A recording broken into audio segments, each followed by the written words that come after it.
Welcome, welcome everybody to the Morning Update Show. I'm your co-host Trey Holiday, and you guys see us all the time bringing you guys some real great coverage. We're going to do it again today on this beautiful Thursday. I'm going to toss it on over digitally to my guy Diego. You see, I got animation in that one. Yeah, yeah, I'm still getting used to all of this, man. Trey Holiday, it's Thursday. Yes, it is Thursday, my friend. Such a great day today. I'm excited, man. I'm energized, buddy. Yeah, it's a lot of buzz in the air today. Today is the historic town hall that's happening later on today. And actually, we're going to talk about this town hall a lot more later on in the show, man. And we've got some additions. You know, of course, Mayor Durkan is on there, Council Member Gurmai Zahalai, School Board Director Brandon Hersey, Nikita Oliver representing King County Equity Now, KY King Garrett from Africatown. But Trey, sounds like we got a few more people who've been added to it from the community side, huh? Absolutely, man. There's definitely some experts that need to be at the table. We got Sean Glaze, who's really bringing in this data and research piece from King County Equity Now. Sean Goode of Choose 180. We also got Amijah coming in, Amijah Smith, who has definitely been heading up a lot of this community reform of education. We also have Jalen, who will be there. I'm just excited, man, because we have to have these additions. We have to make sure that the community is well informed. So I'm thankful that we were able to, bring these experts on for the 7 to 8 p.m. hour. That's good because you're fairly certain that the mayor as well will have some experts from her side, different directors from different departments and everything else. So, man, the more the merrier. The end outcome of this is a more informed general public about where everybody stands around these very important issues right now that are impacting our city. So, it's going down, as we like to say, 6 p.m. tonight. Wherever you're watching this broadcast, you can see the historic town hall. Let me jump into some of these headlines. We're going to be talking more about the town hall here in a bit in our second segment of the show today. The first one is, this comes off of Twitter, and so we're doing some more research. It looks like there was an attempted arson attempt in Shoreline last night. You go ahead and put that one up at Black Coffee Northwest. And basically this is described as a black coffee shop that's there in Shoreline. It says, please pray for our business and space, for our protection. I'm in disbelief what happened 3:30 this morning. Hadn't even sold one cup. Someone tried to burn the building down. An arson was caught on video. Someone literally threw an explosive device into the space and tried to burn it down. That's coming out of Shoreline. The name of the place there is Black Coffee Northwest. And so we've got our producers reaching out to them this morning and trying to get more information as to what occurred last night or early this morning. Well, once again, attacks on Black business are getting it from all sides. Now, this is something that the community definitely does not need in a time like this. We're already being strict by this pandemic with COVID. We already are seeing it. Man, the protests have been happening, shutting businesses down, and Black businesses have been at the heart of that. We don't need any other outside tactics to be trying to do damage to Black business. So I'm really, really glad that we're uplifting this story, because people need to understand and know that, hey, I love what they said. They will not be shaken. Absolutely not. Yeah, and it's already, we reported about a month ago, some increased tension up there in Shoreline. So we'll be following that up. Next up is a clip from King 5, Sean Goode from Choose 180. You probably hear Sean Goode's name lately if you haven't heard it before. He was somebody who the mayor had selected to be on her task force around this $100 million. And then Sean Goode decided to step back from the task force. Here's a clip here from King 5 with Sean talking about why he decided to step away from the mayor's task force. That have demanded solutions to the systemic discrimination that undermines the safety, health, and economic strength of our BIPOC communities. This week, Seattle Mayor Jenny Durkan unveiled a 2021 budget plan, including $100 million for Black and Indigenous communities in Seattle. Investment without divestment is a fruitless pursuit. Sean Goode is the executive director for Choose 180. He wrote an op-ed piece in the South Seattle Emerald explaining why he initially joined, then resigned from the mayor's task force that would determine who gets the money. We can continue to pour more money into communities that are suffering, but if we're not actually stopping the investment in things that are causing the harm, then what are we really doing with the dollars? Durkan's plan calls for money to be taken from a to-be-determined fund and not from funding for the Seattle Police Department. And what does true public safety look like to the people who are most often engaging law enforcement in our community?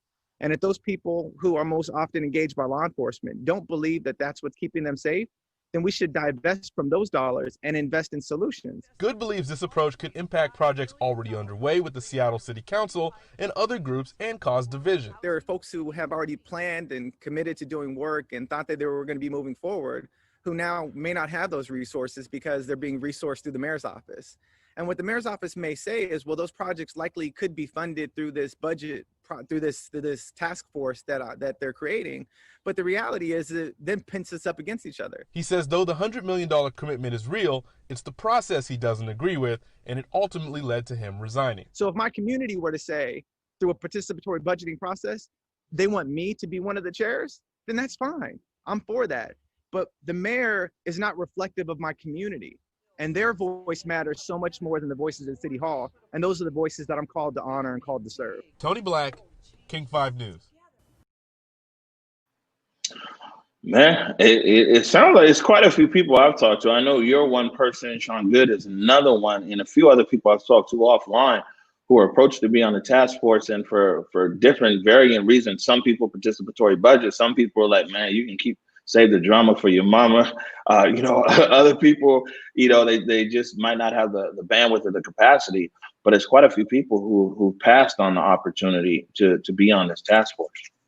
Yeah, and I think this is a huge, really outcry to the mayor's office to say, listen to the voice of the community. At the end of the day, nobody wants a task force, really. And so I'm always, it leads me to wonder who is going to join, right? And if community is really standing in solidarity and saying, look, hey, we're understanding that we need a different process. We don't need some mayorally appointed process. We need this to really be driven by community. And this is something that we're going to have to constantly repeat until we really see this happen, because once again, this task force idea is really a part of kind of the old normal. And I hear her using great language, a lot of the same language that comes out of the movement, talking about the things that she really wants to do. But her approaches she's not listening to the movement approach. And so I love that she has a lot of the same ideas and goals and initiatives now. But I do think that listening even more so to how the community wants to do it is really important and critical at this time. Yeah, well, I mean, hopefully tonight, during this town hall, the mayor might actually put even more meat on the bones, because people, like I said yesterday, people who support participatory budget can sell their ideas around participatory budget, whether people agree or not. Like, oh, you should do it because of this, and that. This is a good opportunity for the mayor to sell why this task force, why people should believe in a task force or go that route. So hopefully she'll take that opportunity tonight to explain further to the community, because a lot of people, they don't understand the task force process. Moving on. The American Civil Liberties Union and Korematsu Center and Perkins Coie, and we've heard Perkins Coie and the ACLU a lot since June. They filed a second motion for contempt in the case Black Lives Matter versus Seattle, and basically they brought up some incidents from August 26th, September 7th, September 22nd, and September 23rd, where they're saying that the Seattle Police Department deployed excessive and indiscriminate force against protesters in violation of court orders, including repeatedly advancing on protesters without provocation, indiscriminately and without justification deploying pepper spray and gas against protesters, excessively deploying less than lethal weapons, deploying explosives and firing projectiles in the middle of retreating crowds. Geez, this is a long list here. Forcing protesters to march for miles to comply with dispersal orders, refusing to allow protesters to stop moving to receive medical care, deploying less than lethal weapons before ordering protesters to disperse, using less than lethal weapons to after dispersal orders to chase protesters or trap them without escape, and failing to give protesters a reasonable opportunity to disperse, and arresting those who were slow down or unable to keep up. So the city of Seattle finds itself back in federal court. You know, the ACLU, they're pressing them here, and this is a second motion for contempt. Well, it's a lot of charges, like you just said. Oh, and honestly, listening to that long list of charges, it is even more clear how the brutality comes through even in text. It's like those are all the things that they were doing. And once again, another story for us to follow up on, because clearly there's so many that have voiced their concern for those who are out there in the streets wanting to just utilize their voices in a peaceful way, and were met with such a brute force. So again, something for us to follow up on. And I'm really glad that we're continuing to give updates on this developing story, man. Yeah, and it looks like, I was reading this here, I was trying to see which judge it's going to go in front of. It's either probably going to go in front of Judge Jones or Judge Robart, and you probably get a ruling here fairly quickly. But almost this whole case here, for the most part, a good chunk of it relies upon video. So streaming video or video that people had there. Let's see here. Next up, Mayor Durkan. The mayor, man, she's staying in the headlines these days. Mayor Durkan, she nixes the navigation team. So basically, it's saying in response to the new budget and everything else, she's suspended the navigation team for the rest of 2020. This is from publiccola.com, the article that Alia just put up there, Erica Barnett. And what Erica here is saying is that, like, the team, they wanted the funding solely to expand and maintain homelessness outreach and engagement services. So maybe not like get rid of it altogether, but redirect some funding or anything else. The navigation team currently has exclusive access to dozens of shelter beds and spots, tiny house villages, and getting, so basically, with the team being, all the way suspended, then the other services that even the police did not provide, those services are no longer in the mix. So. Wow. I mean, we saw this early on, and now here we are, things are beginning to roll out from a lot of that early activity with the navigation. Well, the mayor, the mayor in her release, she says that due to council's action, the executive branch will immediately pursue needed next steps on following the changes adopted by city council. And a few points here, what the mayor put out was, one, move forward on the bargaining out of order layoffs of 70 police department officers, with the expectations that the layoffs cannot be completed by November 1st. That's just 1 month. So they're saying that it won't be completed by November 1st. Suspend all work of the navigation team through the end of 2020. Move forward on the funding of community-based programs that provide alternatives to policing. Understanding council will prioritize funding in 2021 budget process. So basically, laying off police, suspending navigation, and as they say over there where you're at, free the funds. These are the three things here that the mayor released. And also, since we're talking about this navigation team and budget, council member Teresa Mosqueda, she wrote an open letter to the public, and she voiced her concern about what's going on with this $100 million with the meal ticket here. She said in a letter here, Council Member Mosqueda, I understand from media reports that the mayor made a promise of $100 million to put towards Black and brown communities without a revenue source. Shots fired. And is proposing using money from Jumpstart Seattle. That's got a lot of people upset.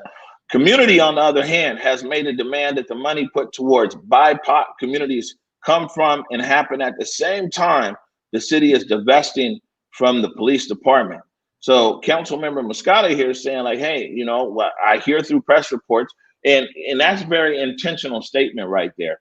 saying that, okay, Mayor, you didn't talk to us, but we heard it through the press that you're going to put this 100 million and it's going to come from Jumpstart.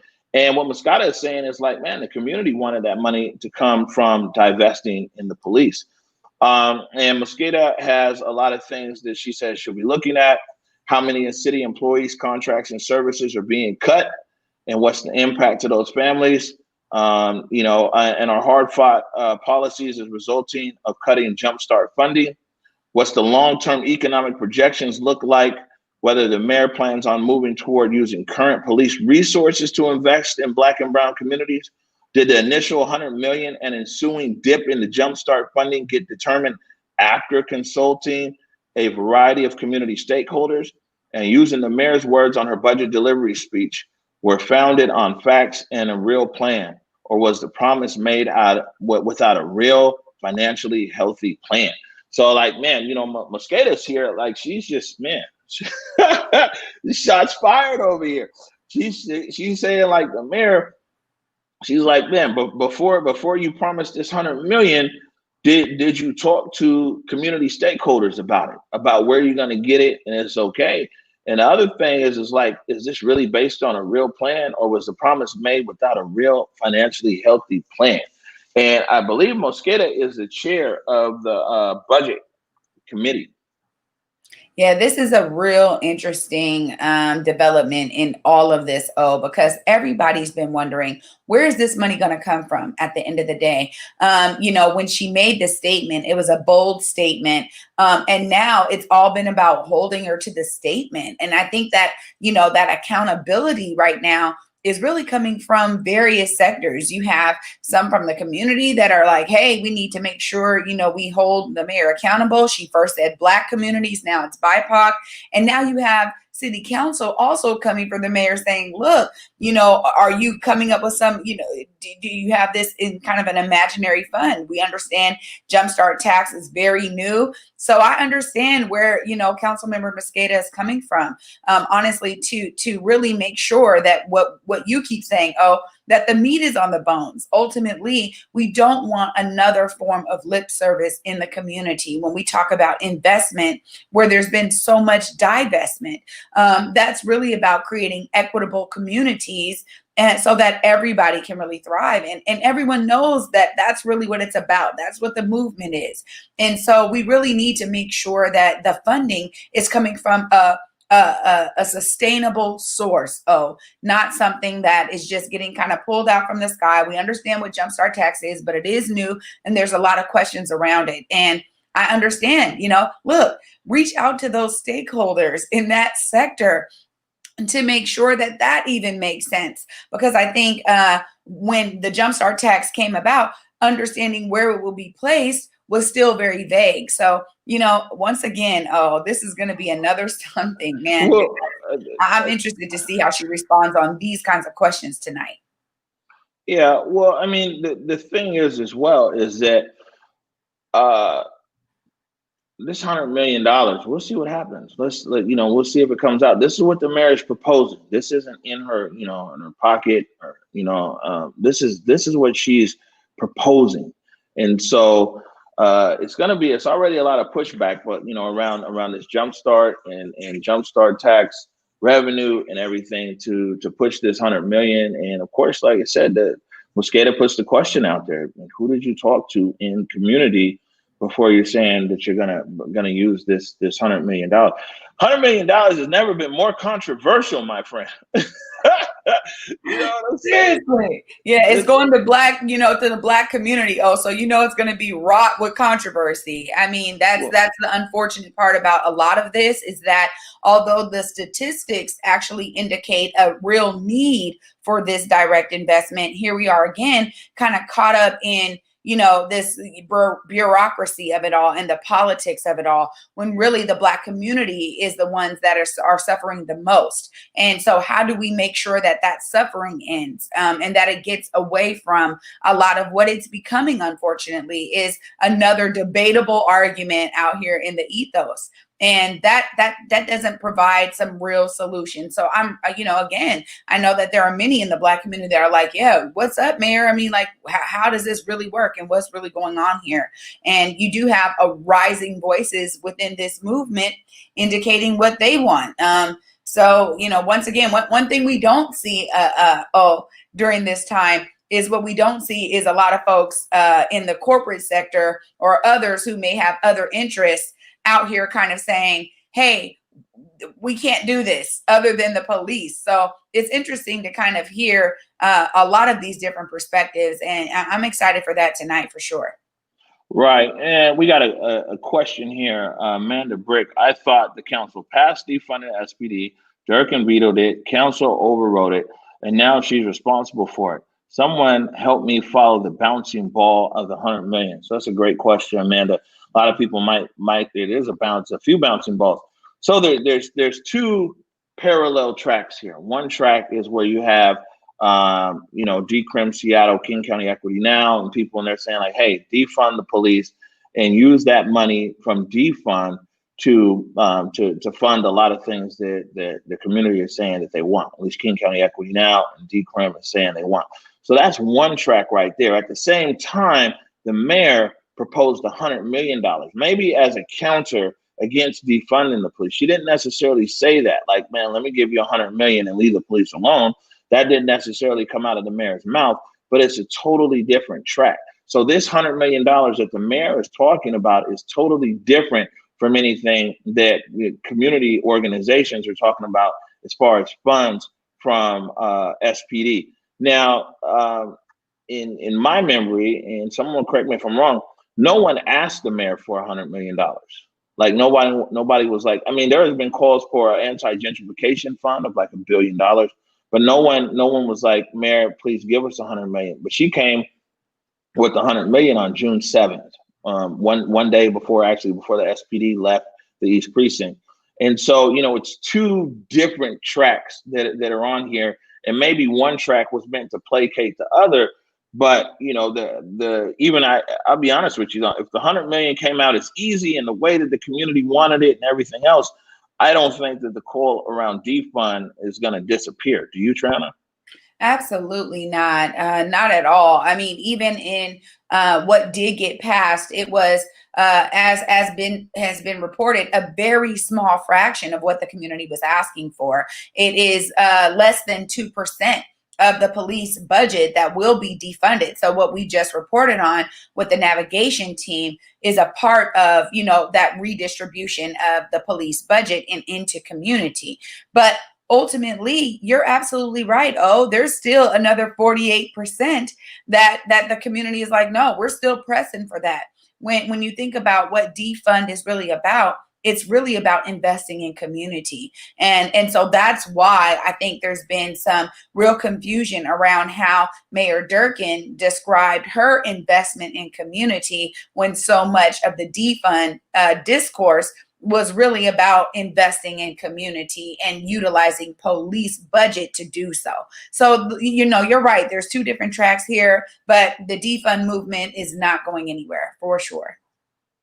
Yeah, and the other thing is where this $100 million is. It depends at what cost. And one of the things that Mosqueda highlighted here was like, how many city employees, contracts, and services are going to be cut. So is it that the community is willing to accept this $100 million, and you have X number of now city employees who are laid off, contracts that are cut, services not met?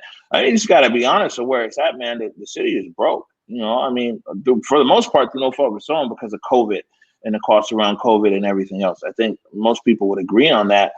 But, it's tough to get blood out of a turnip, man. You know what I'm saying? I mean, as a community, we've been doing that for a long time, but not 100 million's worth. Right. And you've got some people very well might be laid off at the city to be able to meet the budget for shortfall and these new obligations. Well, it's interesting too. I mean, once again, a lot of the questions that I think will be surrounding the town hall tonight, budget is a hot button issue right now. So many more people are involved in this discussion, in terms of throughout Seattle. There are so many more young people who are like, wait a minute, who does what? Who's in charge of what pool of money, and where is it going, and how does this work? So many more people are getting informed and educated that I don't foresee that the spotlight on this is going anywhere anytime soon. And it is important for real solutions to be translated to the community so folks can understand how this is going to move. I also think that, even in the interview we held with Mayor Durkan, she said, look, this investment, this $100 million investment is not going to come from, taking away from something else. So again, it will be interesting because I wonder if that's what she said. You're right. She did. So I wonder if the concern about city jobs is going to, still be there if what she says is true. All right. Quick question here from Cynthia Anderson. What time does the town hall start? Starts at 6 p.m. And wherever you're watching us right now, you can watch it there. This wasn't in the show today, but I want to bring this up. Quick question here from MG Nala Trottier. How do you feel about Boeing leaving? I'm a big aviation, but I'd rather talk aviation than anything, politics any day. You know what I'm saying? Real quick, wanted to chime in on this. I think it's a big blow with the Dreamliner program leaving from Everett. One, for our economy, but two, I'll be honest with you. I was just down in South Carolina twice now to attend funerals. And, Boeing went to South Carolina all for cost cutting and everything else. They wanted to be able to get a cheap labor pool. They didn't want to have to deal with unions and everything else. I got family that works down there at Boeing. They're making $15 an hour. You know what I'm saying? And, the thing is Boeing here in Seattle in the Pacific Northwest, you have generations of engineering excellence putting these aircrafts together. And it's a lot of big carriers. The big carriers for the Dreamliner, of course, they're not in the U.S. The big carriers for the Dreamliners are overseas, and they're mostly like the Middle East. You find carriers like Qatar Airways. They won't accept a Dreamliner out of South Carolina because they notice the difference in craftsmanship. I mean, this is, like I said, generational craftsmanship that's here in the Seattle area in Everett, and in South Carolina, it's a hodgepodge kind of how they put together that labor force down in South Carolina. And so the end product, you end up with a different end product. So it's going to be interesting, like I said, for a big global airline like Qatar, with everything moving down to South Carolina, how that might impact the Dreamliner sales altogether. People like the aircraft that's assembled in Seattle over here. So, I mean, not only it's a big blow to the economy, but, I think we'll have to see how the major overseas carriers who buy the Dreamliner, how they're going to respond to it. Let me move on here. There was yesterday, the family of Renee Hummel Jr. Renee Hummel Jr. was killed on July 29th by the Bothell police. This is one I was unaware of. But they made a statement yesterday outside of City Hall in Bothell, trying to raise some awareness around Renee Hummel murders, killing. And man, they want some answers out of the city of Bothell. This clip right here is from King 5. The Hummel family arrived here today asking the city of Bothell and the police department to recognize their loved one's death as a tragedy and to issue a statement of sympathy. With Renee Hummel Jr.'s picture front and center, his family came to Bothell City Hall to deliver this message. My heart is broken and I can't bear it. My son's life matters and we want justice. His mother Raquel, his dad, and his sisters say they lost Renee 2 months ago. He was only 25. He wasn't ready to go. He still had so many things to achieve. On the evening of July 29th, police say they responded to a call about a man slashing tires. According to investigators, Hummel was holding a knife when he advanced toward an officer, and the officer shot and killed Hummel. The Snohomish County Multiple Agency Response Team is conducting an investigation into what happened. We have a lot of questions about this allegation of slashing tires. There has been no corroboration of that we have been able to find. Braden Pence, an attorney working with the family, said Hummel had some history of mental illness and had received treatment in the past. His family says he was loved, and they brought with them 50 letters from community members for city leaders. What's the message that you want the city to take from that? We want the city and the Bothell Police Department to know that my brother had an impact in the community and that his life mattered. Letters and a framed picture, part of a delivery to the doorstep at City Hall. The family says they hope the city and police department respond. When I reached out to the city agencies today, they told me they cannot comment because the case is still part of an active investigation. In Bothell, Natalie Swaby, King 5 News. Yeah, man. So we're gonna keep an eye on that. I think one of the things is that's unfortunate in these situations, and I'm doing a little bit more research here about the city of Seattle and being able to comment on things like that.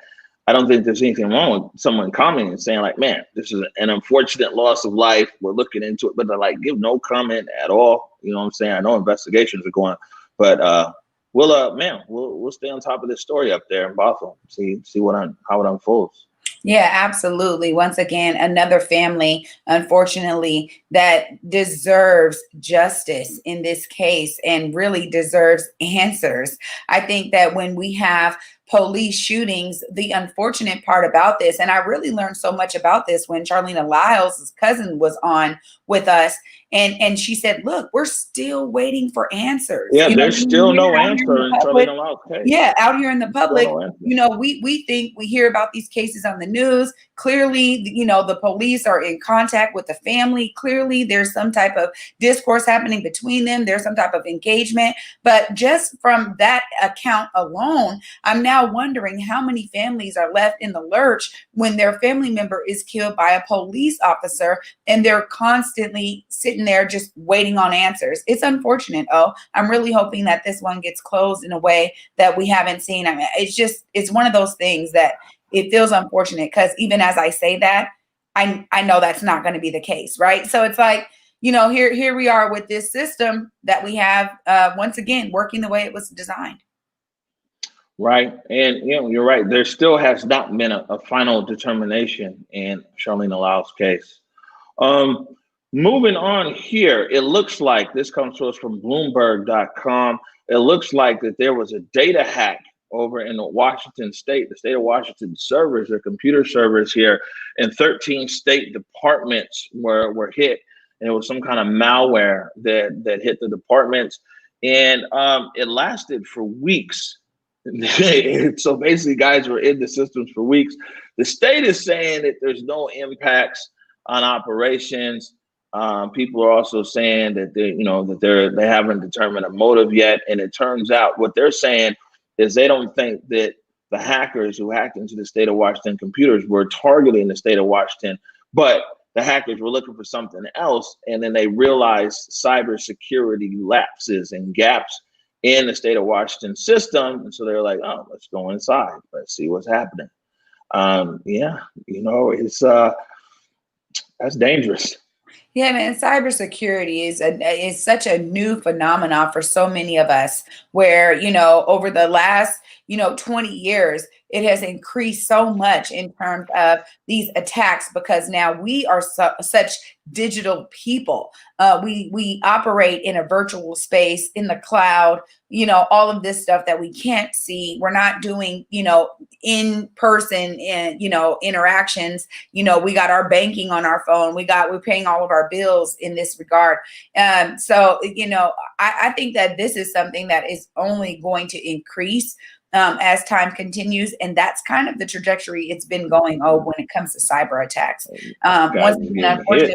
And also too, when you hear like, oh, nothing was impacted, they just were looking around, it's hard because who really believes that, right? So it's a tough one now. Yeah, ain't nobody believing that one. Few stories here from the national front. This one right here comes from The Intercept, theintercept.com. It's an article here. It says, unredacted FBI document sheds new light on white supremacist infiltration into law enforcement. So this is 2006, 14 years ago. Intelligence assessment reveals that officials had concerns about the infiltration of police departments for years, but failed to warn the public. And I mean, yeah, it's been known like for years. I mean, basically, if whatever your organization is, if you want your members to have like, you know, paramilitary training, then you send them through to the police or into the military, because then they get free training. You see what I'm saying? Like, why waste your own resources trying to train people on all these tactics when you can send them to either a police academy or you can send them into the military, and then they learn tactics. And so what the FBI was saying 14 years ago is that they found a pattern of white supremacist groups sending people through local police academies. You can read more about that on the internet. I mean, you know, 14 years ago. And so here we are. I think when I hear that, I instantly connected to a lot of this increase that we're seeing on Black people out there when it comes to interactions with the police. This is not a new phenomenon. I think when we talk about the history of policing, you know, Sade Smith says it so well in terms of this system has always been another faction of slavery, and this kind of extension of the slave master needing additional parties to ensure that his slaves were obedient, right? And so those additional parties that whips and chains and had their horses and this and that group is what basically created the original police force. And so, you know, the history of this shows that, and this is not a surprising thing. The thing is what is being done about it. You get this data, you get this knowledge, you know, uncover this thing. What are you doing about it? How are you ensuring that you're stopping this? How are you ensuring that you up the level of your testing to identify these characters before they're completely embedded in any one police force in any county in this country? That's my question, right? What's being done once you get this data? Right. Another story here from the National Front. It says, Henrico, and this is Henrico County in Virginia. That's Richmond, Virginia. Yanks funding for police oversight job after prosecutor hires Black Lives Matter supporter.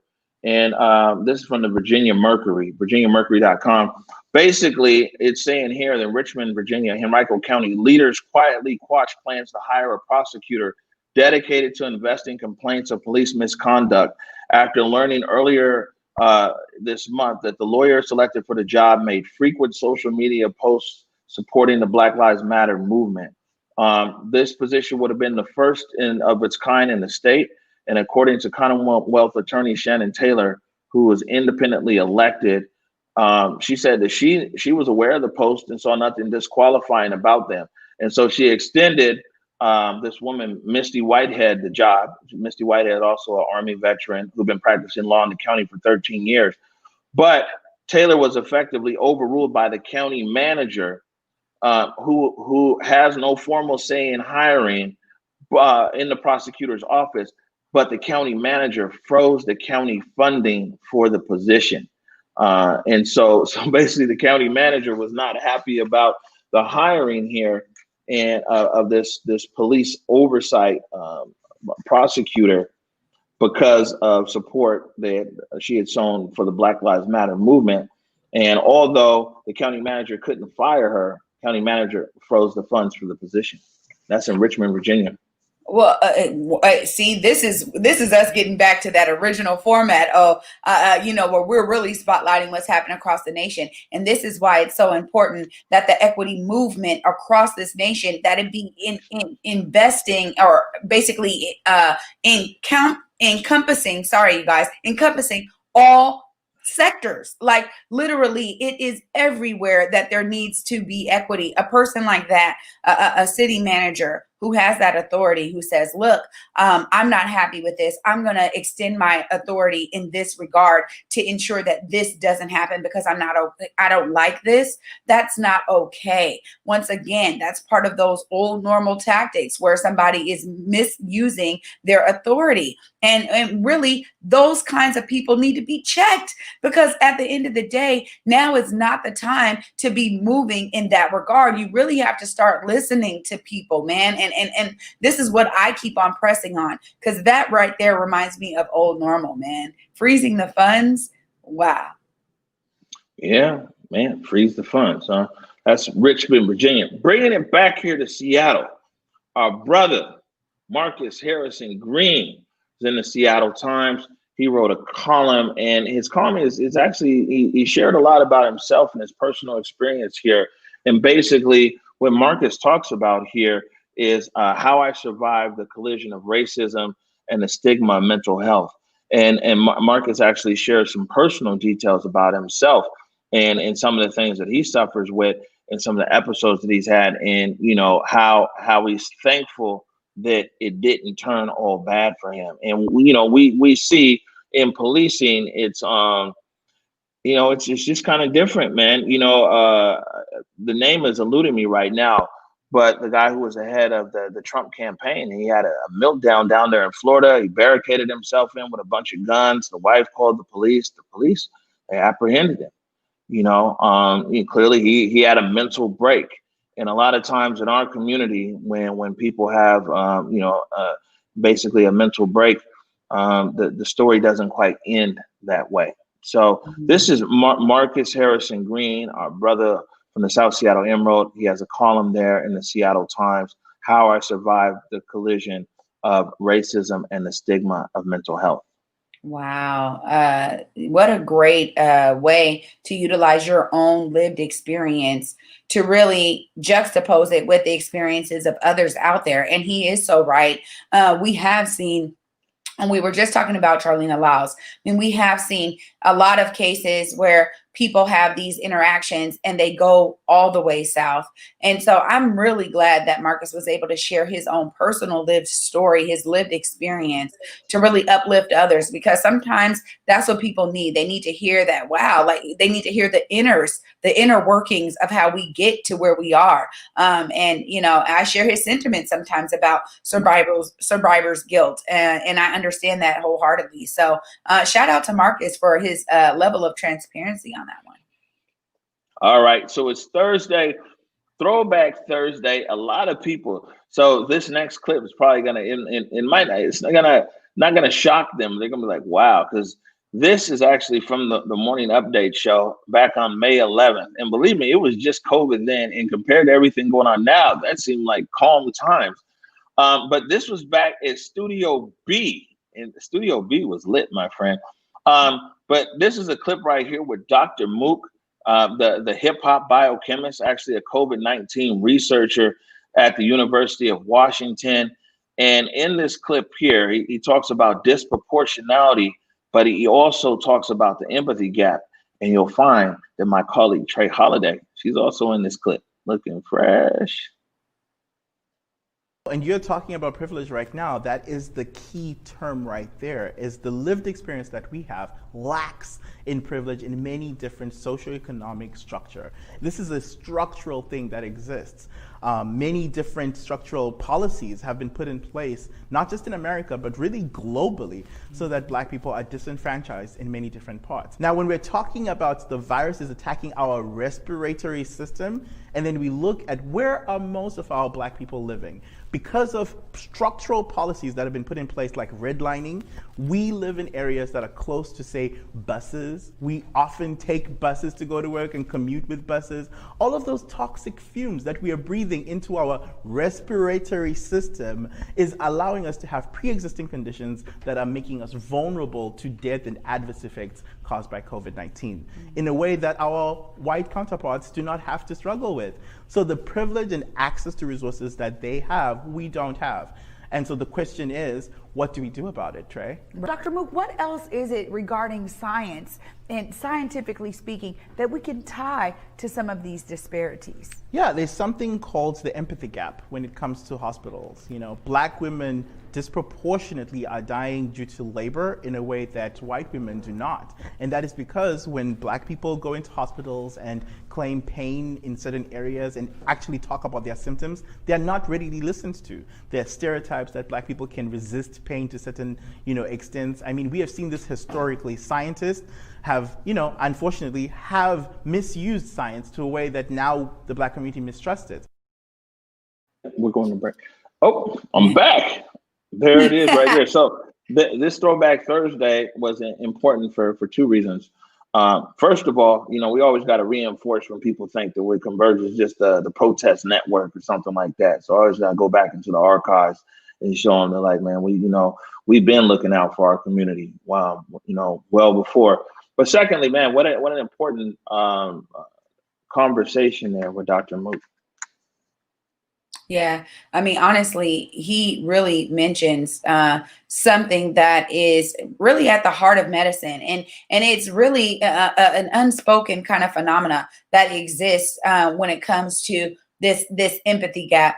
I, as a Black woman, I've had 2 sons, right, and I've experienced various medical procedures, and I do know that there is a level that I've experienced personally that really speaks to this, where, you can't really, you're not in the room with other people, but you wonder about certain physicians' bedside manner. You wonder about, hey, when you're getting your yearly, pap smear or whatever, okay, is there a way to be, nicer or smoother or whatever? I've thought these things as a young Black woman, especially when I was in my teens, and on Medicaid or whatever, and just trying to make it work, and having these kinds of experiences. So I'm glad that he did mention that, and I think that it is one of the things that, again, really speaks to some of the growing, some of the disparities that we actually see now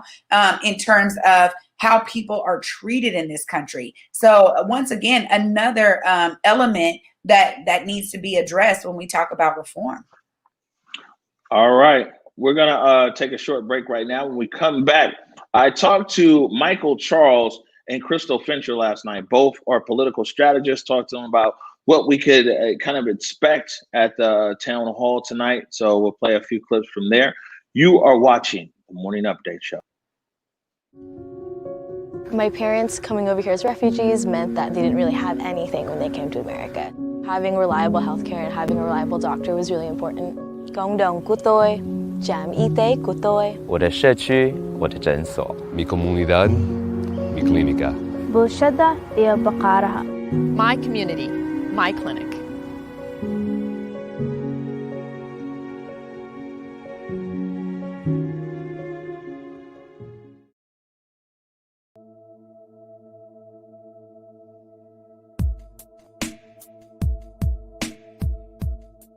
Converge Media produces culturally relevant content for Black and urban audiences. Our coverage is raw, transparent, and objective, praised by community leaders, government officials, and residents.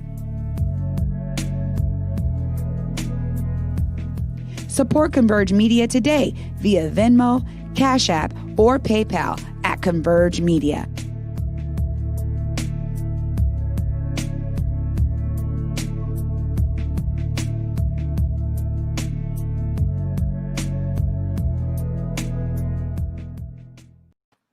All right, welcome back to the Morning Update Show. My name is Omari Salisbury.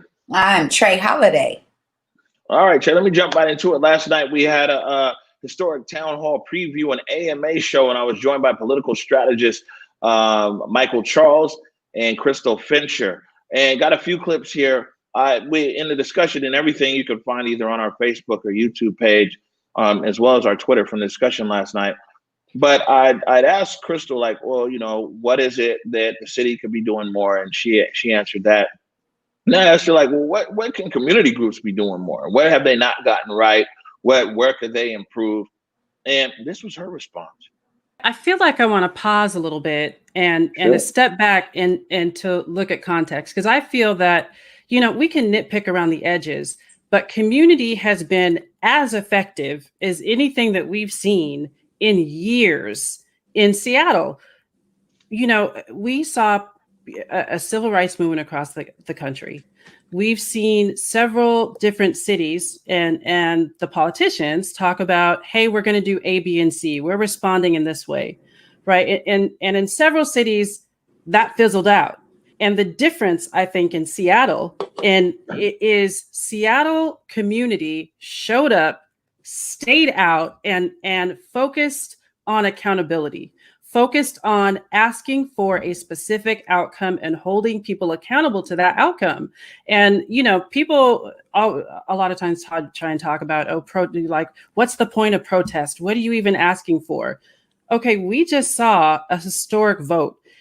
It's one on the way to what people are ultimately asking for.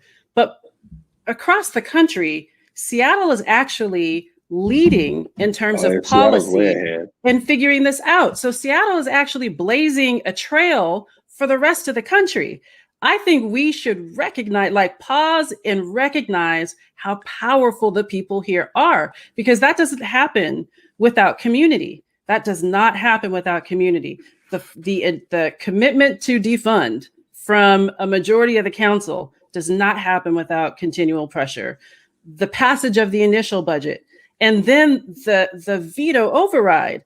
It doesn't, you know, you can have people willing to take a vote on the council, right? Like, you have some people who are consistent votes with the community. Then you have some people who are kind of in between, right? And it's the pressure on those that really made the difference possible. And so that doesn't happen without community. So I want to pause and be like, look, people are powerful, and that was just demonstrated, and use that as a lesson and learn from it and take it into the next budget fight that's coming up around the corner. Take it into, yes, and conversations about the Seattle Police Officers Guild contract, which has as much to do with police accountability as the chief, as the mayor, you know, really what's in that contract. So applying the same lessons and the same tactics, that's a predictable result.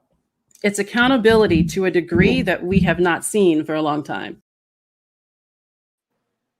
All right. So you see right there. I mean, I asked her what community could do better. She said that community is going hard in the paint and at City Hall. You know what? I mean, honestly, I was keeping myself from bawling out into a complete mess of joy listening to her, because working on the side of community has never felt so inspiring. You know what I mean? It is so amazing to see so many people and work alongside them that are really fighting for this change. And like they said, taking these lessons learned, you know, moving them into strategy, understanding the practice of this and what it really means to cultivate, ignite, engage, and activate people power. I'm truly inspired by what she just said, to be honest. And I'm like, let's go, you know, for this town hall tonight, buddy. You know what I mean? Because honestly, I think that there is you know, I was watching something else, and you watch all of this political commentary right now, and you'll hear folks talking about the difference of this movement being such a swell of engagement. The country has never seen anything like this before. I heard earlier today a statistic that in the height of the civil rights era, there was 176 uprisings or protests or demonstrations, 176. To date, already this movement has shown over 2,000 demonstrations throughout the nation. And it isn't just Black people, right? So much of what the characteristic of the civil rights era was that, yes, there was some allyship there, but it was mainly Black people pressing. And yes, there was some sprinkled in the crowd, but now what you're seeing is all people are coming together for this equity movement in a way that is just unprecedented. So I'm happy to hear that from an expert like herself, who really understands what it really takes to move policy forward. So that's very inspiring. All right. Next, the next question I asked Michael Charles and Crystal Fincher, both political strategists, is what they would like to hear Mayor Durkan say tonight. Here's Michael Charles. Some of the things you'd like to hear the mayor talk about tomorrow.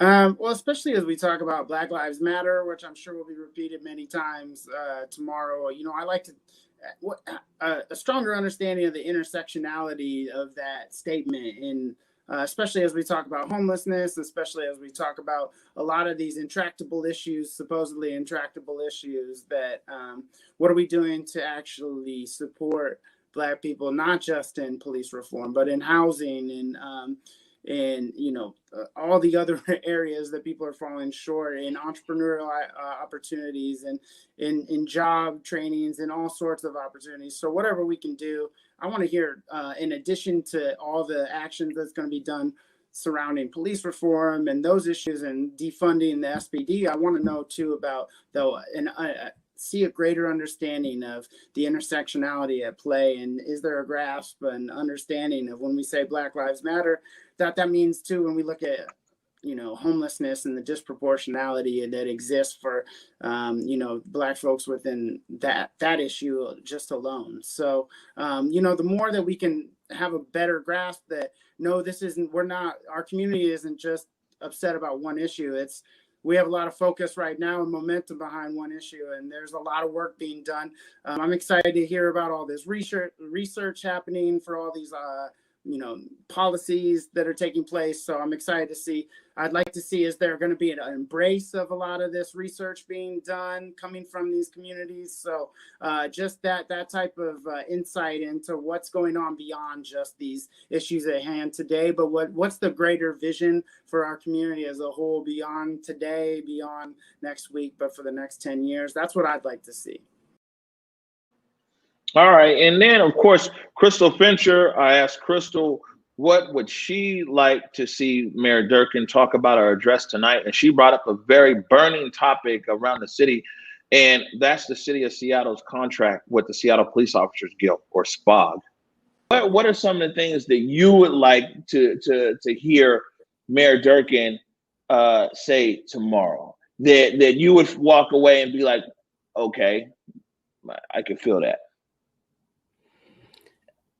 For me, right, I think one thing that we haven't focused on enough until now, and that is, within her purview, is dealing with the Seattle Police Officers Guild contract. We have a situation where even regardless of who the chief is, they can instill discipline. They can say, hey, this officer did something wrong, I'm disciplining them. And because of the terms in the guild contract, that can be just undone. And the tools that are available to regular people in like other regular positions are completely absent. Like those have been completely negotiated away. So what we a lot of times hear are, we need a regional solution. What I'm excited about the stage tomorrow night is that there will be a regional stage. So everything from the Police Officers Guild contract and the changes that are necessary from a legislative to a local level, and having those have to be coordinated, can be addressed. People talk about, we need a regional solution to homelessness and addressing that issue. Well, there are people who can speak to every level of that on the stage.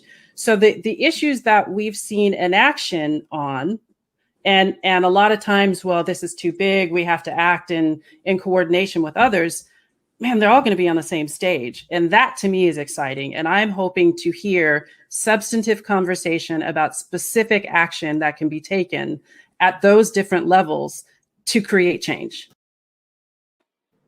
All right, Crystal Fincher right there. So tonight, 6 o'clock, it's the big night here. You can go put that graphic up, the historic town hall. And I'm gonna read off a few names, and I know you're supplementing a few others, but of course it's Mayor Durkan, King County Council Member Gurmai Zahalai, Nikita Oliver from DCRIM, King County Equity Now, Seattle School Board Director for District 7, Brandon Hersey, from the Africatown Community Land Trust, KY King Garrett, and who else is added on now, Triana?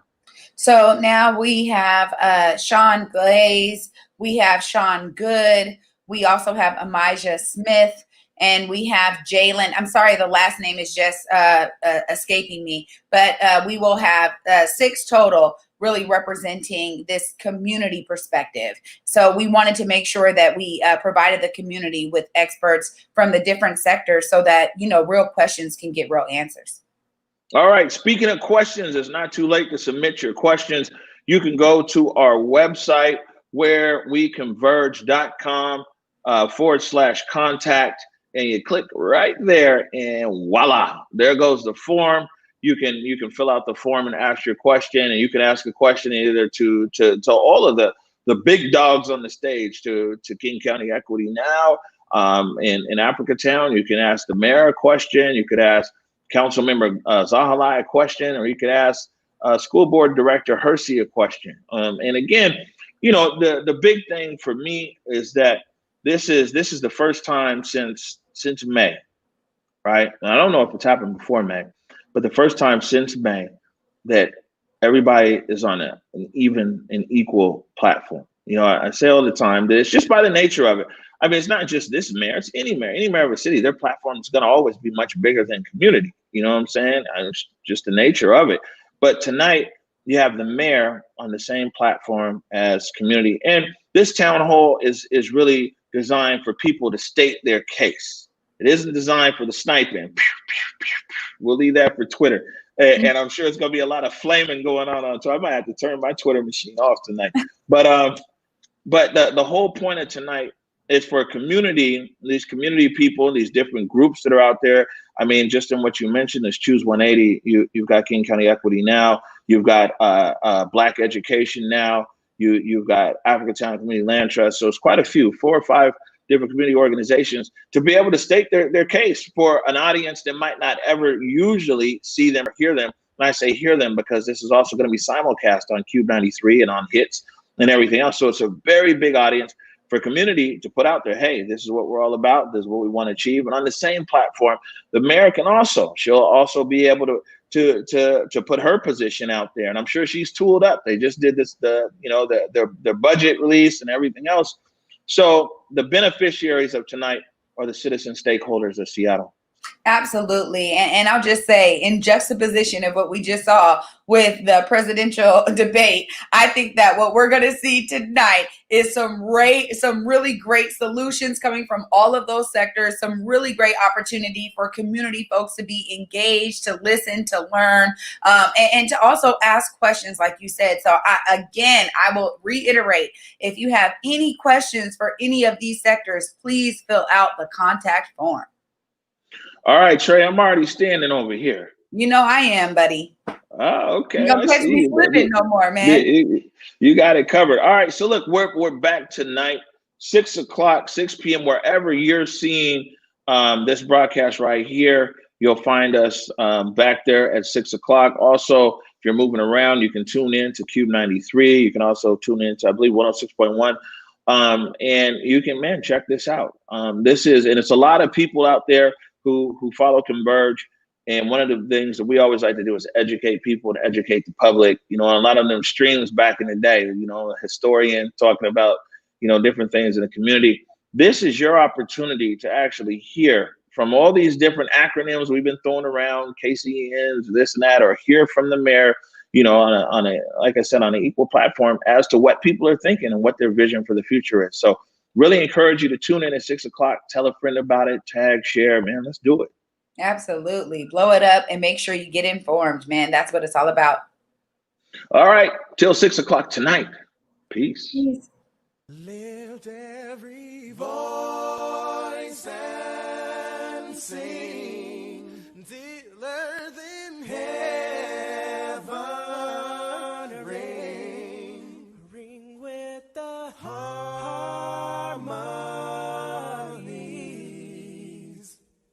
of liberty. Let our rejoicing rise as the listening skies. Let it resound loud as the rolling sea.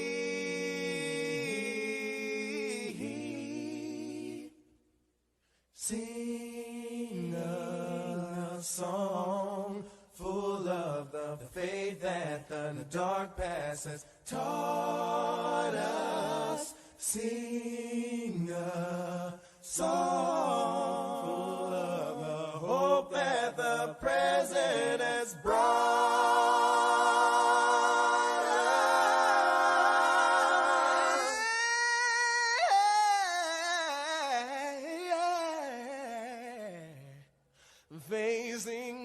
rising sun.